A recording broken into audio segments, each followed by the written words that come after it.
Today on DNVR Buffs Live, we uncover the path for the Colorado Buffaloes to make the Big 12 championship game. And boy, could things get messy in this conference. And also, we dive into our last remaining takes from the Cincinnati game. Let's do it now.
Let's go.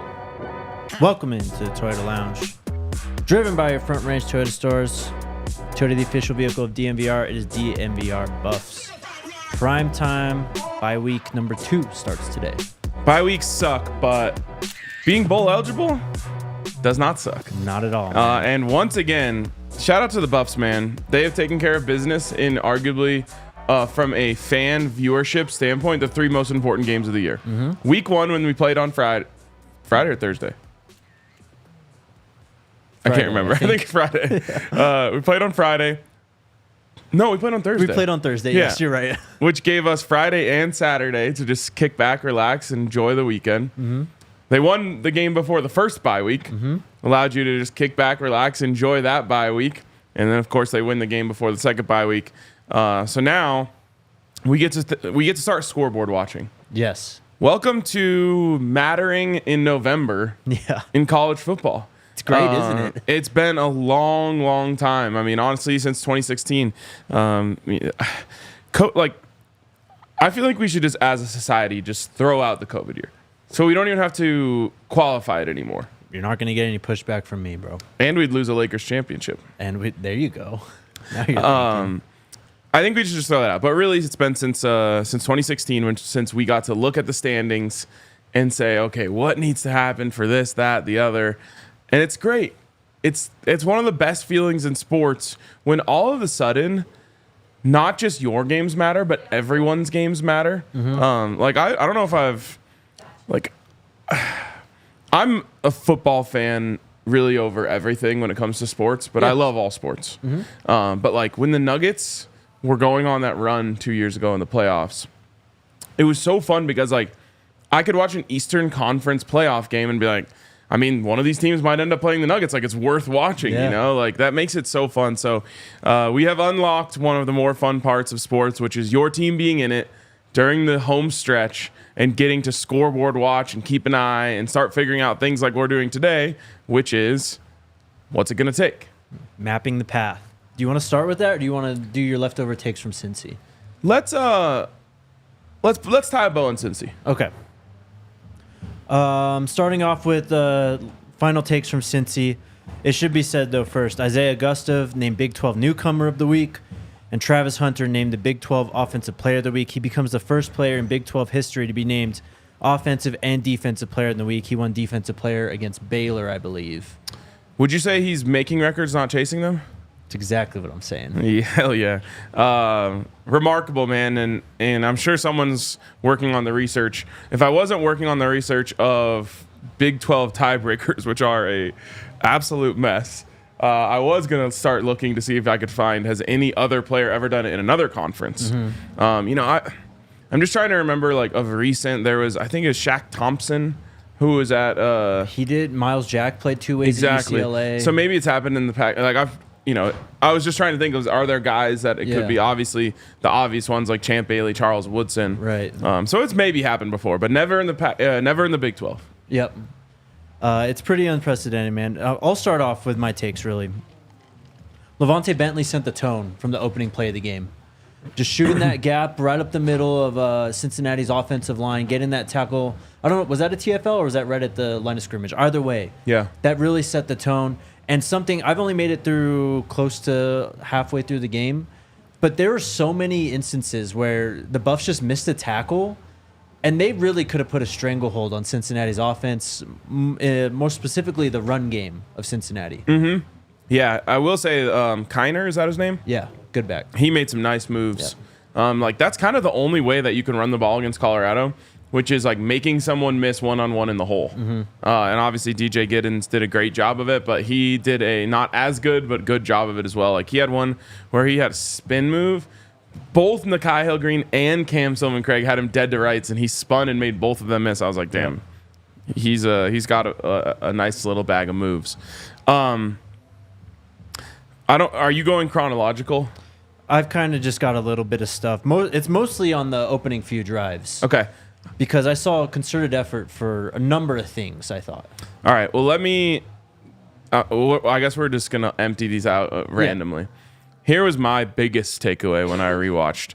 I was a little bit frustrated on Saturday night with the lack of aggressiveness, or to put it the other way, the conservatism of the offense in the second half. But I realized it really started after Shedeur got hurt. And where is the outrage over his leg getting twisted there?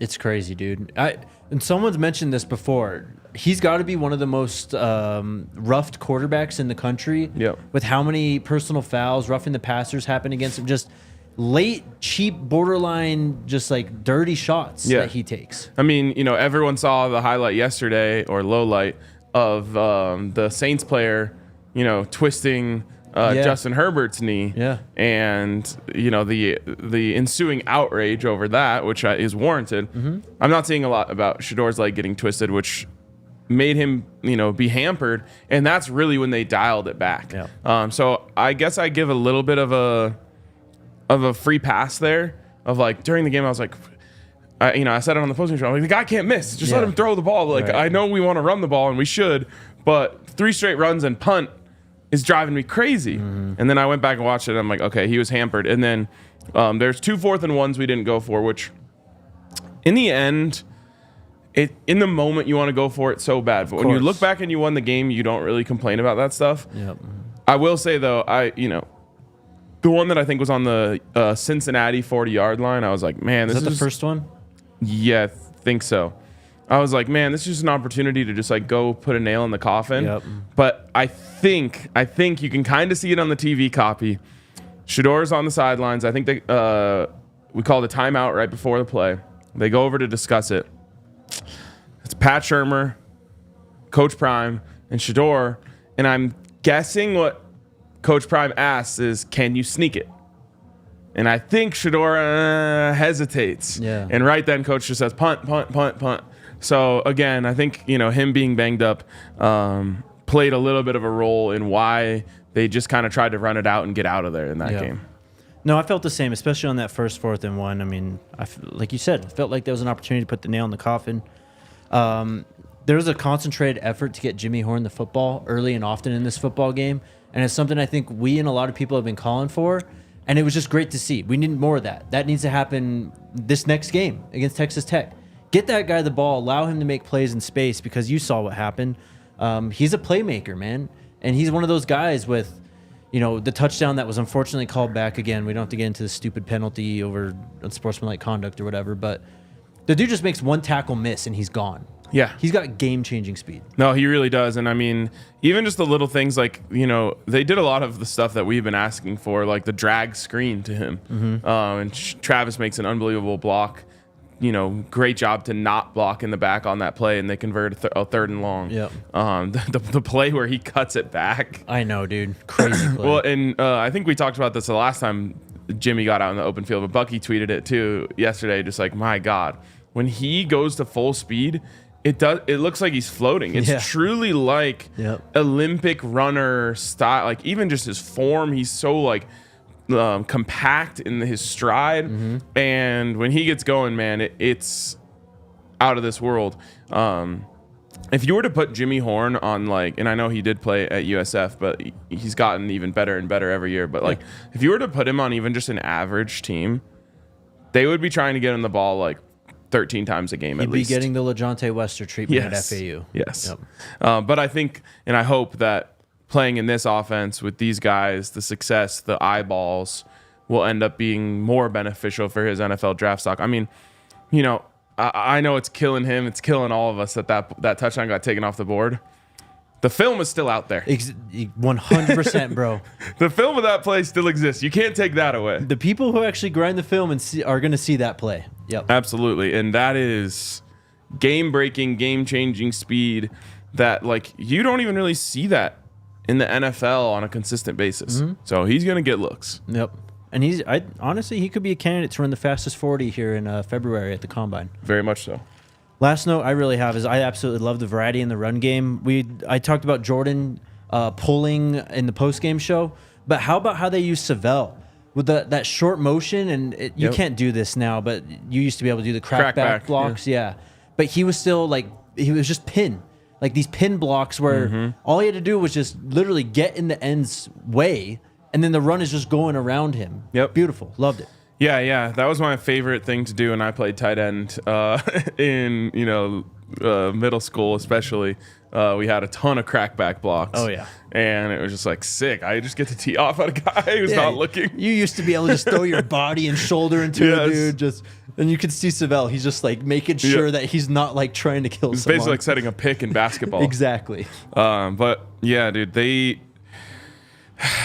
I have such a hard time with this because I want to just be happy that they're doing it, but I'm at the same time like banging my head against the wall. Like, where has this been? I know. I mean, do you think it could maybe be a conditioning thing for Jordan, where like they finally felt like, okay, he's like ready to run around all game? Maybe that, and also not trying to put too much on his plate. I think too. When he, I wouldn't say complained is the right word, but mentioned like he wants to be able to stretch his legs a little bit in the running game. Maybe like, you want to stretch your legs? There you go. Here we go. Let's get you pulling. It worked. It was great. Yeah. It was great. And even he almost felt like he was just get in the way, make the block. Mm-hmm. Contrary to someone would say, Jordan Seaton killed a man. He really didn't. He really did. He really just went out there and made like a sound. I just saw a big man moving, bro. But yeah, man, it was so great to see that creativity in the run game.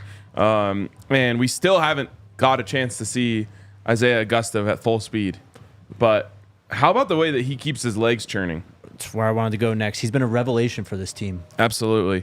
And I was actually, if I find the time, going to make a compilation of all of the times where he got stood up, kept his legs churning, and then the whole offensive line, all 5 guys got on the pile and started pushing it. That is mentality. Mm-hmm. That is commitment to running the football. That is being a hard-nosed football team and just being tougher and stronger than your opponents. That's the first time I've seen that in a long, long time from Colorado football. Yep. And I felt like that was kind of like soul-snatching for Cincinnati. Like, even when they were able to get a guy stood up 4 yards up after the line of scrimmage, there's multiple times where they're getting moved 6-8 more yards after that. So credit to everyone, but it starts with a running back not going down and keeping his legs moving. And there was even one that got taken away from him that would have been another 8 yards, which might have actually ended up getting him over 100. But like you could almost be like demonstrative about it to like show the refs like, I'm moving, and just like let Jordan Seaton and those guys get behind you and send you forward. Isaiah Augusta was the Week 9 leader in college football in missed tackles forced. According to Pro Football Focus, he had 10 of them. And you might hear some more from those guys soon. Does that didn't like pop to me on tape? It's like very subtle. I think it's a lot of like guys falling off of him, and then he's right into 2 other dudes. That's exactly what I mean. Is like, it's not your classic like Javonte Williams in space, like throwing a guy off of him stuff. It's just like he's running and arm tackles are just flying off of him. Yep. All right, let's take our first break of the day. We'll get into recruiting and Colorado's path to the Big 12 title game. But first, shout out to UC Health and the Ready, Set, Co Challenge. Did you get sleep yesterday? Because, boy, I was knocked out. I was done. Did you, like, sleep all day? Pretty much. Because a funny thing about Jake and I is we're in, like, 7 different group chats of like me, Jake, and one other person, and all of them were popping off, and it was just me and the other person talking, and all of them. I'm like, where is this guy? And then I start replying at like 9:45 p.m. to all of them. So I slept from 4 a.m. to 8 a.m. That's crazy. Yeah, that's then it. I wake up from my evening nap, and you're doing a show with like Hoj and these guys from ALLCITY. I'm like, this guy's crazy. Yep. Did a little Sunday all NFL. I guess no. Wait. Then I guess I maybe fell back asleep till like 9:30. No, wait. Yeah, 9:30. So I ended up with like, we'll say 5 hours of sleep. I wasn't sleeping on sleep. I probably fell asleep at 4:30 a.m. Sunday morning after getting home from the game. I woke up right before kickoff at 11. Was struggling already, but then F1 race, Broncos game started. I was like, I gotta at least watch the F1 race. Made it through that. Broncos game was over, and I was lights out. Damn. Broncos game was fun. Anyways, shout out to UC Health with Coach Prime as the Chief Motivation Officer. UC Health's Ready, Set, Code Challenge. The goal of the challenge is to get Colorado back to its rightful place as the healthiest state in the country. If you want to join, click the link in the show notes or go to www.uchealth.org/ready-set-co. Also, shout out to Empire today. We've got you covered from floor to roof here at the at DNVR, and Empire today is who's got you covered for your floor. They put in this lovely floor here that we have in the studio, and they can put one in at your home for a very affordable price. And the best part is you can have them come and give you a quote for free, but then you got to know that you can take $350 off that quote when you use the code DNVR. It's a pretty awesome deal, and they are the GOATs. I mean, everyone's heard the jingle before. Mm-hmm. So hit up our friends over at Empire today. And go to empiretoday.com/DNVR to unlock your $350 discount. All right, we will get to recruiting at the end of the show. Shout out to the chat for staying tuned in. I know you guys want to talk about it. But first, Colorado's path to the Big 12 title game. We're on bye week. It's time to look at these types of things, you know? What else are we going to do? We got 5 days of content worth to fill. So here we go. There are 7 tiebreakers in the Big 12 to get to Dallas for the title game. First one, most obvious, head-to-head. That's already an issue for CU, though, because you don't play Iowa State, you don't play BYU, and you lost to K-State. Yes, but I'll get into why it's not as big of an issue as it may sound. Okay. I'm just going to go through these. Number 2 is win percentage versus common conference opponents. Now, stay with me here. Number 3 is win percentage against next highest placed common opponent in the standings, which you said is basically strength of schedule. No. That's 3. 4th is strength of schedule. Okay, so 4 Reread this one. Win percentage against next highest placed common opponent in the standings. So this is where it starts to get really messy. So this would be if it's a 4-way tie. Let's just imagine it's Colorado, Kansas State, Iowa State, and BYU all atop. Mm-hmm. Whoever is next in the standings, you would then go to Colorado's, all those teams' record versus that team. Right. But this isn't going to settle anything if you have that 4-way tie. Mm-hmm. Because everyone's one loss is going to essentially cancel itself out. I'm pretty sure. So that's where the next one comes into play. That's number 4. Combined winning percentage in conference games of conference opponents. Okay. So this is the strength of schedule of your team, of your conference schedule. Uh-huh. But you throw out their non-conference schedule. So it's basically who of the teams that you played that the other teams didn't play. Gosh, this sounds more confusing the more I say it out loud. But essentially, how good was your conference schedule? How difficult was it compared to theirs? Because, for example, if Colorado had BYU on the schedule and didn't have Oklahoma State, and meanwhile, Iowa State had Oklahoma State and didn't have BYU, it's not fair to hold that against Colorado, right? Right. So you take the opponents that you didn't play, or that you played that they didn't. Same thing as that they played and you didn't. You take those records, and that's how you determine this. Okay. So I have our boy Dre is kind of sleeping on us here. Oh, okay. We got it. All right. Yeah, we were trying to figure this out upstairs, and it was just I feel like I have slightly more clarity and like insight, but also at the same time, I'm more confused. He's texted me saying he's confused. So It's not surprising to me. This is crazy. all right, I'm gonna need your help here. Okay. Can you get me? So here's how we're gonna do this. BYU Yep. has 2 teams on their schedule that Colorado does not play, Yep. which means Colorado has 2 teams on their schedule that BYU does not play. BYU's are their last 2 games. They play ASU and Houston, which Colorado does not play. So let's start here. Find me the combined conference record of ASU and Houston. Oh, gosh. All right, it's not that hard. ASU Oh, wait. I actually have this up. ASU is... 2-2. Yes, and they are Houston 2-2. Houston is 1 and is 2 and 3. Yep. So combined, they are 4 and 5. Yeah. Write that down. Okay. For... Who's this again? BYU? BYU, yes. Okay. Their non-common opponents are 4 and 5. Okay. It is written down. Okay, now we go to Iowa State.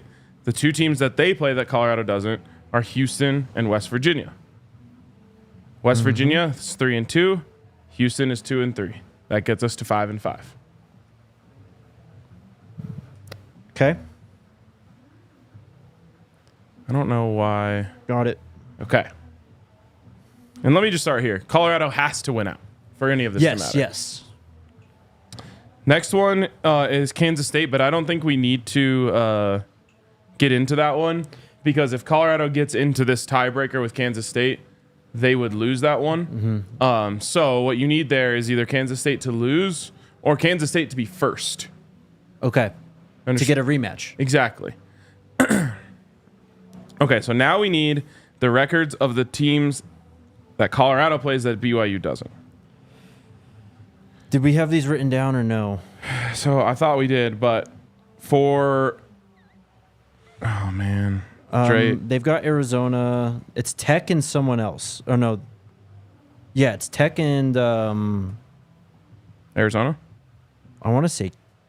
No, it's not Kansas. It's not Oklahoma State. For what it's worth, we had all of this ready before. I know. And Isn't it Cincy? Did BYU play Cincy? BYU... Yeah, so it's Cincy and Tech for BYU. Okay, so Cincinnati is 3 and 2.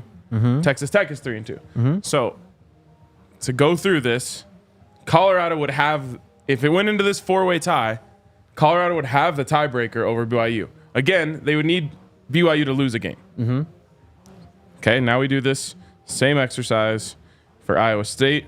The 2 teams that Colorado plays that Iowa State doesn't is Arizona. Yep. And Looking like Oklahoma State? Oklahoma State. So Arizona is 1 and 4 and Oklahoma State is 0 and 5. So that means Colorado would not have it as of now over Iowa State. Yep. Which means that in this scenario,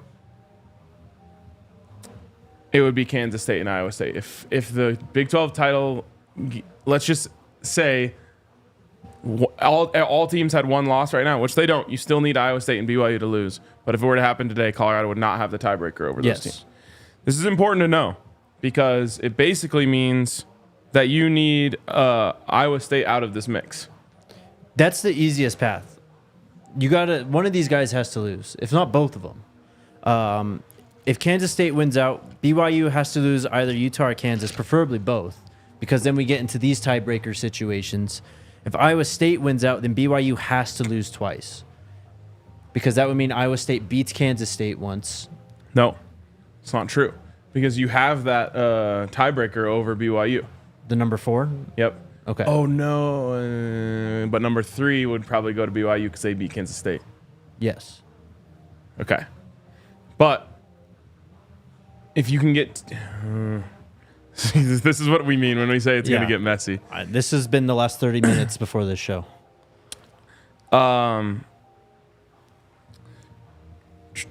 So if it were BYU, Kansas State, and Colorado at the top, so like I said, easiest path is for Iowa State to lose 2. Okay. Then you would have it would go to tiebreaker number 4, and Colorado would have that over BYU, and Kansas State would have it over both. So it would be Colorado, Kansas State in that way. All right. So we already knew that we're rooting for BYU and Iowa State to lose. Mm-hmm. Obviously, you're also rooting for Kansas State and Iowa State to lose. The other part of this is that Kansas State and Iowa State play. Yes, they do. The last game of the season. So that one could really, really matter a lot for CU. Like, invite your friends over for a watch party type of matter, because there's a chance that Kansas State has another loss going into that game. There's a chance that Iowa State already has a loss going into that game. Mm-hmm. And by then, things would get really cleared up about what you're rooting for. But essentially, here's what you need to what you need to know the most. You want Kansas State to lose. You want Iowa State to lose. You want BYU to lose. That part's obvious. You also want all of the teams that we mentioned that Colorado played, that those teams didn't, to win. So Arizona, or depending on who it is, but but it's Texas Tech, Oklahoma State, Arizona, and I forget who the other one we were looking at is. Tech, right? Texas Tech, Oklahoma State, Arizona. I think that was it. Texas Tech, Oklahoma. Yeah, because one of them overlapped both. Yeah. I think, isn't it Tech that overlaps both? I don't know. Either way, though, those are 3 teams, of course, other than the game that Texas Tech plays against Colorado. Yes. That you want to win. So we are big Texas Tech fans this weekend. Yes, everyone is a huge Texas Tech fan this week. Big game in Ames, Iowa. It's homecoming for them as Texas Tech comes to town. BYU is on a bye this week. K-State has Houston. Houston is terrible, so... By the way, just give me unless you've seen this already, guess the line, Texas Tech at Iowa State. I've seen this. Oh, wait, at Iowa State? Yeah. Iowa State minus 2.5? That's what I would have said. Actually, I wouldn't. I would have said Iowa State minus 4.5. Okay. It's Iowa State minus 14.5. Holy shit. Yeah. The Big 12 lines have been off. That BYU line was crazy on Saturday for UCF. Yeah. Crazy. No, I went with the old, it doesn't make sense to me either, but I'm going to listen to them because they must know something. No, they knew nothing. No. Just the same way they knew nothing Colorado, Arizona, and Colorado, UCF. Yep. They might just be completely off, or my ultimate conspiracy theory, which I revealed to you guys at the tailgate, is they're intentionally making bad lines to make us think we're smarter than them. And then they're going to just slam a book in our head. Pull us. Yeah. All right. Well, that was confusing, but I think we come away with a little bit of clarity. Yes, I think so as well. But also, I mean, look, CFP rankings start next week. We'll see where the CFP ranks the Buffs after this weekend. And if they look in the Buffs in a favorable light, there's definitely a chance for an at-large bid. If Colorado runs the table, happens to miss out in the Big 12 title game, and still has a top 12 ranking potentially, once the season ends, you're in. And that part is what's really going to get the haters mad. Yeah. But first CFP rankings are this week? After this weekend's games. Okay, so Colorado won't play tomorrow, another game. Colorado will be 6-2 when those rankings come out. I'm pretty sure. Let me double check here. Texas Tech plays Iowa State this weekend. Yes. In Ames. They are 14.5-point dogs. And what's crazy is you mentioned the look-ahead line. Colorado is dogs to Texas Tech. Yes. 4.5, right? Yeah. I don't know why I can't find this all of a sudden, but I'm pretty sure it's after the first weekend in November the CFP rankings come out. Okay. So this one is going to be interesting because I have a feeling that Colorado comes in higher than they are in the AP. And just wait to hear the way that people start to lose their mind. Oh, yeah, dude. Because they're going to say they're trying to pave a path for Colorado to go to the college football playoff. And you know what? Maybe they are. Mm-hmm. Colorado wins out. They will be on, a 7-game win streak to end the season? They were 4-2, right? 6 games? Okay. So a 6-game win, 6 straight wins to end the season. if that were to happen. And what did we say last year when Florida State was left out of the playoff? What did I say? Can't wait for the 12-teamer? No, I said if Coach Prime was their coach, this wouldn't happen. Yeah. Fair. Yes, so playoff rankings a week from tomorrow. So we'll see what happens this weekend. We'll see where the Buffs get ranked once the committee gets together for the first time on Sunday. Shay says you guys got to give us an updated breakdown every week. We will, and I think we'll get a little cleaner about understanding it. Well, yeah, everything will start to work itself out, too. I really spent all morning today trying to understand this. The problem is the further away you are from the end of the season, the messier it is. Yeah. So I thought 4 games, this is probably a good time to dive in. Obviously, it's the bye week, too, which gave us a little extra time. But now that I think we have a pretty good grip of what it looks like, you'll see it start to come together. Oh, my gosh. All right, let's take a break, and then we'll touch on some recruiting What and are you some other laughing? notes. The BBL Bowl. That's crazy. All right, take our next break here.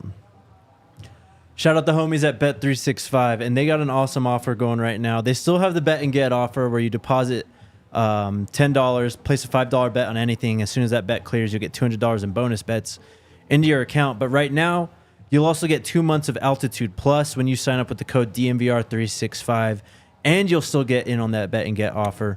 Altitude Plus, streaming the Nuggets games, Avs games. There's been a lot of talk about watching games out here in Colorado. So if you've had that issue, there you go. Sign up with Bet365, get 2 months free on Altitude Plus. You must be 21 or older and physically located in Colorado. Please gamble responsibly. If you or someone you know has a gambling problem, wants help, call or text 1-800-GAMBLER. It's a limited time offer, so sign up today. Whatever the moment, never ordinary at Bet365. Also, shout out to Westera Credit Union, Jake's first friends when he moved here to Colorado, other than, I guess, me and Dre. Pretty much. But they'll take care of you over there at Westera Credit Union, and it's great to have your money with the credit union rather than one of the big banks because they will be your friends. They will take care of you. They want to help you out. There's a reason, bro. Yeah, exactly. So go to westeracu.com/smartmoney to check out all of the different details of what they're offering right now. Tons of incredible bonuses and offers for opening up account with our friends over at Westera Credit Union. Check them out. Switch to a credit union rather than a big bank. Membership eligibility required, insured by NCUA. Restrictions and conditions apply. That's westeracu.com/smartmoney. Shout out to Westera. Okay, I promise we will get to recruiting, but first an update on the race for the Heisman Trophy. Of course, Travis back at 100% and played his role, and Ashton Jeanty did not have his best game on Friday night against UNLV, and the newest odds reflect that. Can you guess who the favorite is right now? I already saw this. Dylan Gabriel is somehow plus 225 and the favorite to win the Heisman Trophy. All right, so it's been a lot of like CU fans versus Boise State fans or Travis Hunter fans versus Ashton Jeanty fans. Travis Hunter fans and Ashton Jeanty fans can all agree Dylan Gabriel does not belong in this conversation. Not even close. What are we doing? It's ridiculous. I'm being so sincere when I say I do not care what happens the rest of the season, unless obviously, this man throws for 500 yards a game. If the Heisman Trophy goes to Dylan Gabriel this year, end the entire thing. Throw it away. This would be the definition of like helmet scouting almost. Exactly. You just see the yellow O with a 1 next to their name, and you go, oh, quarterback, Heisman Trophy, here you go. That's the thought process. I mean, we're seeing Travis Hunter, who is calling him a generational player actually isn't right. He is a once-in-a-lifetime player. Mm-hmm. There's multiple generations in a lifetime. Yeah. He's beyond that. Mm-hmm. He is a once-in-a-lifetime player, maybe a once-in-a-universe player. We have him. We have Ashton Jeanty, who is absolutely doing special things and has a chance to potentially do things we've never seen before at the running back position from a yardage and touchdowns perspective. And then we have a solid quarterback for a really good team. And then what are we talking about? Well, and then Cam Ward's somehow still up there. Plus 275. He's second. If a quarterback should be at the top of this, it's Cam Ward. If a quarterback should be at the top of this, it should be Shedeur Sanders. Amen. But if we're talking about undefeated team, up at the top of the rankings, which is what they're always going to throw in there. Yeah. Cam Ward over Dylan Gabriel all day long. I agree. I would probably have Gabriel third on quarterbacks. You should. But then Travis is next at plus 400. Ashton Genty drops to plus 425. And that's pretty much it. It is a 4-horse race. Shedeur Sanders not even listed in the plus 5,000 range here, which is crazy. But there you go. Travis took one game. He's right back in the conversation. But I will say this. We pounded the table for Shedeur to enter the conversation. He has. You're seeing multiple places now, including On3, put out their Heisman list, and On3 specifically had him at number 5 on their list, and that's not just like one person putting their rankings together. It's they have their staff kind of put in their ballots, and the votes amass to what they are. But I've seen him being mentioned in multiple places now. It's happened. Shedeur has now entered the conversation, which is what I felt was crazy that he wasn't. And all of that being said, Travis Hunter is still and needs to be the winner of this trophy. Absolutely. He has to, dude. And again, I don't even want to say I understand it. The case for Genty is visible. I'll put it at that. You can see why people are excited about what he's doing. He's almost a one-man band, just carrying the rock on every play, it seems, for Boise State, who has a very good chance of making the college football playoff. He has a chance to break Barry Sanders' record. Even then, it would have an asterisk because he's doing it in G5. But you said it, not me. I'll say it again and again and again. I was going to say, I'm not putting my hating cap on today, I'm not going to do this. But what I'm saying is there's at least a historical context and reference there that exists for him. For sure. At the same time, Travis Hunter is literally one of one. A unicorn. A gift from the football gods sent down for all of us to enjoy. He is the definition of why the Heisman Trophy exists. 100%, man. The most outstanding. It says it right in there. Stand out. No one stands out more than Travis Hunter. He's playing every damn snap in the game. You've never seen it before. And he just makes winning plays, like the block he had on Jimmy on his peel back reception. It's the little things, man. I mean, he plays man, he plays zone, he gets 4 PBUs in a game. It's the little things, down in, down out. He just is a great football player, and there are no hiccups in his game. When he's healthy, there's nothing he does wrong. He set a career high in receiving yards and PBUs in that game. He was Colorado's highest rated offensive player by PFF, Colorado's highest rated defensive player by PFF. He's won Big 12 Offensive Player of the Week. He's won Big 12 Defensive Player of the Week. Don't tell me you've seen this before. Yep. You haven't. No one has. Nope. You want to have an award for the most outstanding player in college football? Give it to Travis Hunter or throw the whole damn thing away. Agreed, man. All right, let's get to recruiting. This happened Saturday, 2 hours before the game. 4-star wide receiver Adrian Wilson committed to Colorado. 6 foot, 170 pounds from Weiss High School in Pflugerville, Texas. Ranked the 273rd overall player and 38th wide receiver on the 247 Sports composite. Some quotes from 247 Sports on his commitment. He said, definitely seeing how many people were bought into winning in the program. When asked why he was picked why he picked Colorado, he continued, being the most prepared for the NFL as possible and continuing to better myself in all ways, including off the field. So he just loved his visit. Seemed like he was already kind of in, though, before he even showed up on his visit, according to some of the predictions. But he's locked in, the second 4-star wide receiver in this class, joining Quinnell ex Farrakhan. And then Christian Hudson, he committed on Friday. We talked a lot about him.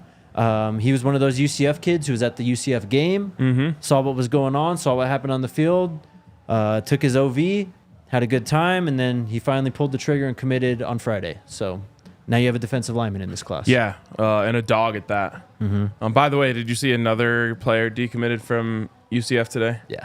And the way that he tweeted it, he just said, based on the situation at UCF, I'm reopening my commitment. Yeah, it was based on the current circumstance or something. Yeah. Which, by the way, UCF fired their defensive coordinator First year play caller. First year. Oh, really? Gus, are you allowed to do that? Lack of institutional control or whatever they were calling that shit. Yeah, jeez. It's yeah. You want to talk about break, like what Colorado did to UCF? It like might have like years long impact on them. Yeah. They might have a new coaching staff, which means a new, like, your recruits are gone, basically. Like, the portal opens, like, all this stuff. Well, and we were actually giving UCF credit in the offseason. Yeah. Because, this was about to be their second year in the Big 12. They were kind of, like, capitalizing on the momentum They were of frisky last year. Jumping up to Power 5. They got a really good transfer portal class. And it was like, okay, like, UCF kind of putting their stamp on, being in Power 5, Power 4. And I mean, like a train running into, a wall of steel. That Colorado game completely halted all of their momentum and actually sent it the other way. Yeah. Rhett Armstrong, the kicker, Colorado kid, currently committed to Baylor. He was on a visit this weekend. Took a picture of destroying in the locker room. Nice. How many other programs do you get a chance to do that? 0. And it's his hometown program. I didn't realize he's committed right now. Yeah. Stop playing, bro. Feel good about that one. By the way, that dude looks like an athlete. Yeah. Like he's like 6'5" or something. Mm-hmm. It's crazy. He's a big guy. And then, yes, we are all still waiting on Julian Lewis to say anything at this point. I will say that sounds like the visit went really well. A lot of people are optimistic about this whole thing still. Wait and see. Yeah, I mean, I've heard the same answer every time I've asked how do things look with Juju for months now. Yep. Which is always good. Mm-hmm. It's always, one version of another if things look good. Even after this weekend, things look good. Things look good. It feels like it's just a matter of time, but it also feels like it's been just a matter of time. Yep. I think that Juju's having a lot of fun with the recruiting process, which I can't imagine I wouldn't if I were a 5-star recruit. I mean, him and Carde are in the student section and stuff. Yep. Like, those are going to be their classmates potentially. You know what I mean? Like, by the way, Julian shows up to the game in sweats and a pink hoodie. Yep. You guys will understand why I'm talking about that in a second. Then at some point in the middle of the game, he's wearing a CU t-shirt and CU shorts. He could have just taken off the hoodie. No, because he was also wearing pants and then he changed to shorts. All right. Halftime fit change, bro. Then at the end of the game, he's back to wearing the pink hoodie. I was like, is this cold, okay? Is this a fever dream? Like, what is happening? But there was a moment there where he was rocking all Buffs gear. Yep. Then last thing. Wait, really quick. Okay.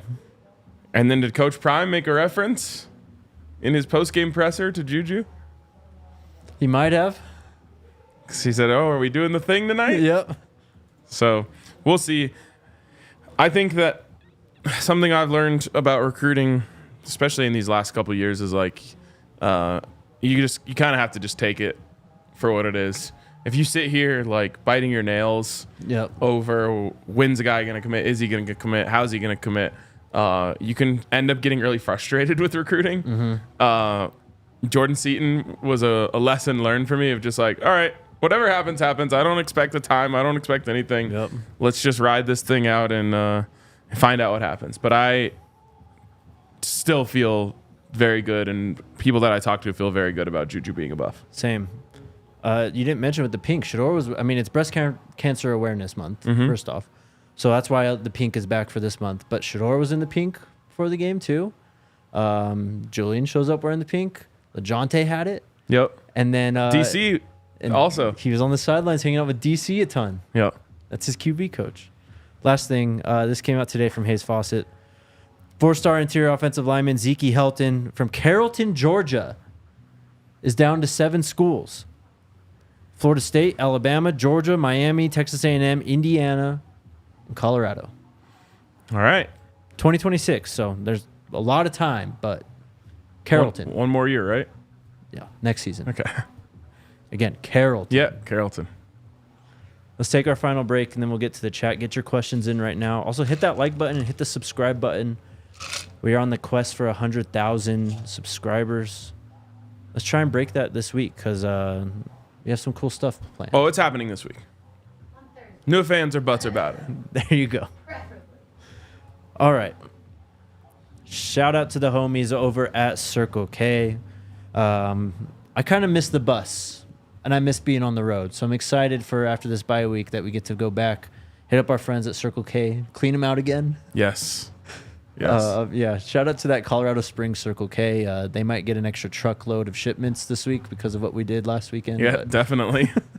Circle K is the homies. Whether you're on a road trip or you just need a little pit stop, wherever you're going, join the Inner Circle. They got a bunch of deals on gas, every fifth item free on Polar Pops, rollers, all kinds of stuff. Join the Inner Circle and download the Circle K app now. For exclusive offers, new offers, purchase clubs, and sweepstakes are uploaded weekly. You can just scan that QR code on the screen there too. Awesome. And also check out thednvr.com/events to see everything we've got going on. We do have one more big tailgate that we're doing down there in Kansas City. So look forward to that one. Obviously, we still have 2 more home games as well for those, but I was talking about road tailgates. But no matter what, go to thednvr.com/events to see everything we have going on. That's Avs takeovers, Nuggets takeovers, all sorts of really fun stuff if you're here in Denver. So check us out. You went on 3 today? I went on 3 with Josh today, yeah. What's the name of the show? Inside Scoop with Josh Newberg. Okay, nice. Check it out. What'd you guys talk about? Talked about recruiting, talked about just the atmosphere under Prime, Travis Hunter's Heisman odds, and we talked about the Cordell and his story about Juju on the pregame show. Nice. He's very intrigued by that. That's awesome. That's really great. It was really cool. I can always tell where the Buffs stand in the ether based off of who's hitting us up to come. For sure. I got invited today to do some Sirius XM show tomorrow. It builds quickly, and then everyone's like, all right, we need someone to come talk Buffs. Yep. So yeah, if you're out there nationally, you want us to come talk Buffs, absolutely, we will. First, I'll check your timeline to see if you're a hater. And we'll have a guest tomorrow who is not a hater. Definitely not. Okay. Definitely not a hater. All right, what's up, chat? How are y'all doing? Is this a question here from Artemis? Mm-hmm. How many cornerbacks are returning next year? Off Colton, the top of my DJ. head, Colton, DJ. I mean, some of the guys that are haven't played yet, well, do we count Cam Michael? What is he? I think he's gonna play offense. Okay. Pulling it up right now here. Isaiah Harge will be back. Looks like Ivan Yates has another year of eligibility. And then the guys that you know if you watch the YouTube and stuff, Naimir Robinson, Ben Boozy, Malachi Murphy, Cole Mathis. So nice. Looks like it's going to be a position that will be targeted this offseason. Just judging by this. Well, but yeah, I mean, you do have a solid foundation there. For sure. Of 2 players who are going to have a lot of playing time under their belt in Colton and DJ. Mm-hmm. And by the way, DJ was awesome the other night. He was also another guy who kind of set the tone with that PBU on that first third down. Yep. Forced a quick 3 and out from Cincy. Yep, and that was on Xavier Henderson. Henderson, yeah. He's a good player, too. Very good player, and the Buffs completely shut him down. And it was a lot of Travis, but not all Travis, as evidenced by that play. Yep. Alfredi says, did you see Kahlil Benson put Corleone down? That set the tone. The O-line were the stars of the game. Shout out to Kahlil, man. Kahlil is the king of that. No one's over the top of me. I get to go hit someone. Yep. Just put someone on their tail. Yep. Shout out to the O-line, though, man. We need to give Philip Houston some more credit. And we'll talk about him more tomorrow with our guest. But the tackles have been playing really well. Well, and I think it made a big difference getting those guys out and moving in this game, in the run game. Yep. Running across and hitting people. Wow, a lot of super chats today. Thank you, guys. Dud says, RK, can you tell us a little about the Holy War? Sounds so weird saying that in football. That's it. What is that? BYU, Utah, right? Okay, is that what that is? That's what I thought it was. I didn't know you said Holy War. I didn't say anything about the Holy War. Yeah, I think that is the name of the BYU yes, Utah. That is what that is. That is the weekend after this. So I think BYU's on bye this week. They are? Okay. I think so. That sounds about right. Yeah, because they were on the road to UCF. They're on bye. Now they play Utah next. I'm guessing it just has to do with the fact that Utah is a Mormon school BYU is a Mormon school and Utah isn't. Yeah. But it is a really intense name. Like, we had to get rid of the Red River Shootout. Yeah. We're so rocking with the Holy War. I know. Hey, man, we don't make the rules. That is a nasty rivalry, though. They hate each other. Yeah, well, those people in Utah are just nasty in general. Yeah. Except for my family. There you go. Shout out to your family. King Mar says, pick a team you want to play in a bowl game. Michigan. Oh, Florida State. Oh, wait. Shit. I don't know. Nebraska? Nebraska would be cool. I don't know. Like, the historic ones would be cool. Like, Notre Dame. It's probably not going to happen, but if Miami were to fall a bit, like, get matched up with them, potentially. I don't know. An SEC team in general would be fun, just as like a measuring stick for the program, I think, too. Yeah, and I'm assuming this is assuming that you didn't make the college football playoff. Yeah, that's how I was going, yeah. Which, by the way, the scenario that we briefly touched on, which we'll touch on more once those rankings come out, Colorado makes it as an at-large that didn't play in the Big 12 championship game. You know what that means? They have a decent chance at having a home playoff. Yep. Ace says, what if CU and Actually, Boise... it would be tough, though, as a two-loss team to get a home game. But it would be. Crazier things have happened. Yep. Ace says, what if CU and Boise State meet in the postseason? Chances are the Heisman Trophy voting will be done by then, though. Not chances are. Yeah, it will be done. Yeah. That would be cool, I guess, though. Yeah? I mean, a ton of people would tune in to watch that. Yeah. Boise would have to drop one, though, because, well, again, I guess you could meet in the college football playoff. That actually not that crazy to imagine, given the scenario that I just mentioned. Nope. Two favorite uncles. How do they decide who plays in the 1 million bowl games that are played? Again, that's standings, conference tie-ins. Depends how the at-larges shake out for the CFP. Like, there's a lot. But there's also still like some overlap with Pac-12. Yeah, we're still in the Pac-12 tie-ins, so we're not in Big 12 bowls this year. We're in technically Pac-12 bowls. Yeah. Let's just go to the playoff. Jesse says, when is signing day? Early signing day is on Wednesday, December 4th. That period runs through Friday, December 6th. And then National Signing Day is on Wednesday, February 5th, 2025. That lasts through April 1st, 2025. Can we go to the Bahamas Bowl? Go Buffs! Go Buffs. There you go. That would be fun. CEO Brandon Spano yelling, "Go Buffs!" across the room here. Yeah. Big T's in the house. What's going on with Ralphie not running? Too late?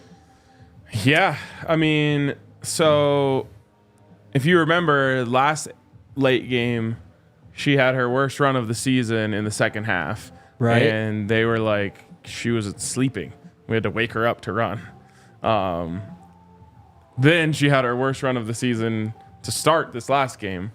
And I think after that, they were probably just like, all right, she needs to go to bed. But yeah, this is an off-season conversation that I don't feel like getting into right now. It is the bye week. Nope. All right. It's good vibes only. Fair enough. Devin says, has a receiver made a catch while Travis is guarding them? I can't recall one in the 2024 season. Hashtag Heisman. There's been a couple. But not when he's like on them, but when he's in coverage.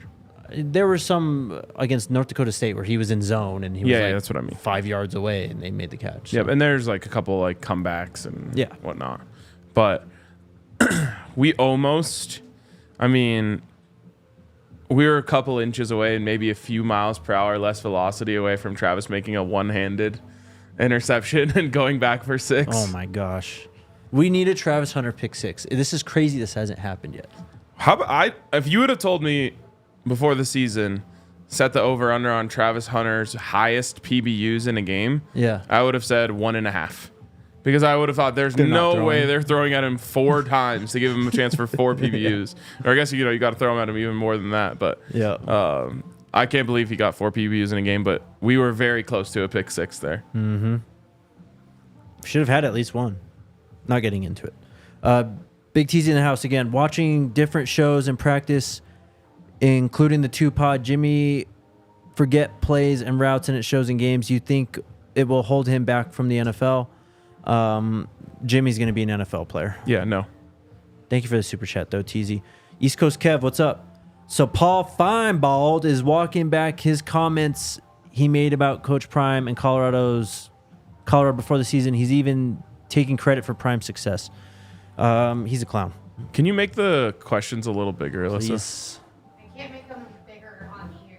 I'll just read them on the right then. Big TZ says, every time I smell fish sticks, I think of Norvell, the show, and Mr. Larry Green. I just bust out LOL. Thank you, Big TZ. East Coast Kev again. Regardless, if CU can win out, Colorado might get in the playoffs. The ratings are too high not to let Colorado in. The SEC will implode. Stay tuned.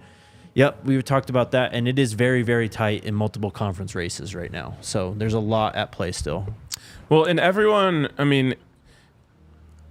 thinks that, it's just going to be chalk. Mm-hmm. Until, like, Saturday happens and you realize that there's never chalk in college football. Yep. Crazy things are going to happen down the stretch here. The pressure is going to mount. And that includes Colorado. Like, the games are going to get bigger. The stakes are going to get higher. There's going to be moments, really, really tense moments in games where everything is on the line for teams. Mm-hmm. And some teams are going to crack. Yep. Happens every year. I will be flabbergasted. Good word. Nice word. If this Big 12 season ends with just BYU and Iowa State going undefeated in conference and going to the title against each other. Agreed. Big TZ again. What happened to the Jake show produced by Alyssa off company grounds, according to RK, just as an add-on to watch more DNVR off-topic content? Do you have an update on this, Alyssa? Because I don't. I forgot about it, to be honest. Still in the planning stages. I'm also cooking on something, which will feed the idea of wanting more off-topic content. Okay, hell yeah, that's cool. Big TZ again. Heisman committee better be careful. A public view of their integrity could discredit their own award and lose credibility. Hashtag Heisman. If they haven't done it already, Big TZ. Amen. What's up, Matt? RK, great seeing you at your dad's tailgate. I'm not alumni, but the fourth quarter chip clap is unbelievably lame compared to most other schools. Also, music was ABBA, Neil Diamond, etc. at Sco Buffs. I can rock with Sweet Caroline because that gets the people going. Yeah. But I've been talking about, like, just let the players pick the playlist. Mm-hmm. Have you ever heard the locker room after the games? I know. It's lit. Take that playlist, put it during the games, watch everyone lose their minds. Yeah. Crazy. Let's hope. Big TZ again. Did anyone else think the Shiloh commitment video would have started something big and new? The hat switch is old. I'm expecting a Juju production. Good prediction. Thank you for all the love, Big TZ. Paul Nato with the $4.99 super chat. Thank you, Paul. East Coast Kev again. I wasn't sold on Juju at first because we can get a QB out of the portal, but since he's been here 4 times, unless he's racking up his frequent flyer miles, I'm confident he's coming. Great show today. Thank you, Kev. Cooper with the 521 super chat. Great running into y'all after the game. RK, somehow I see you every game. LOL. Trav Heisman and CU Big 12 title are on. Go Buffs. Shout out to you, Cooper. Great to see you, Coop. Good to see you, man. I love just like leaving the game. Everyone saying what up. It's so fun. East Coast Kev, if and when we make it to the playoffs, I want Oregon on the road. CU plays better away from home when our back is against the wall. I want revenge. Let's go. Love it. By the way, speaking of running into people after the game, Jake literally sprinted to give Mama Benson a hug. Oh, yeah. She's the best, man. Shout out to Mama Benson. TV. Tara from SC, I met you at homecoming tailgate. Will you please explain the difference between J5 peace sign and the other guy standing over Shiloh, talking ish on the sideline after the tackle? There were multiple touchdowns that guys threw up the deuces and no one got flagged. And they were not even in the end zone, by the way. Yeah. Apparently, don't shoot the messenger. Apparently, it's whether or not you look at them while you put up the peace sign rather than just like putting it up to the fans. It's like looking at someone directly and taunting them is what gets the flag. Again, don't shoot the messenger. It's all incredibly stupid. No. I think that taunting should be rewarded. Additional 15 yards for taunting. Can we have some fun? Can we have some competition and a little bit of shit talking? This is the game. How are you going to police that stuff? It's ridiculous. The NFL does the same thing too. I mean, yeah, it's crazy though that the NFL has actually gotten better. Yeah. You can do the peace sign. They have. I'm saying than college football. Yeah. And by the way, regardless of the flag, actually stopping a play and saying that you have to go back from there is pure insanity. It really is. It has no football impact, yet you're making it have a football impact on the actual play. I know. It's crazy. Sickening. All right, that's it. 21 questions with Alyssa this week. Sure, I'm down. She said she's down. I'll hold her to it. We'll make it happen. We'll see you guys tomorrow. Check out Scott's piece. He wrote about Isaiah Augustov on the site. But go follow Scott. Check out all his stuff. He'll be back sometime this week. Dre will be back sometime this week, too. Just the whole gang. Yeah, whole gang. And then tomorrow we have Max Chadwick from PFF College. Yep. So get ready for that. That should be fun. We had Dalton last bye week. We got Max this bye week. Those guys have done a great job. And honestly, it's legitimately something I look forward to every week is the review and the preview. Yeah. So excited to have them on. All right. See you tomorrow. Let's go Buffs. Don't flag me. We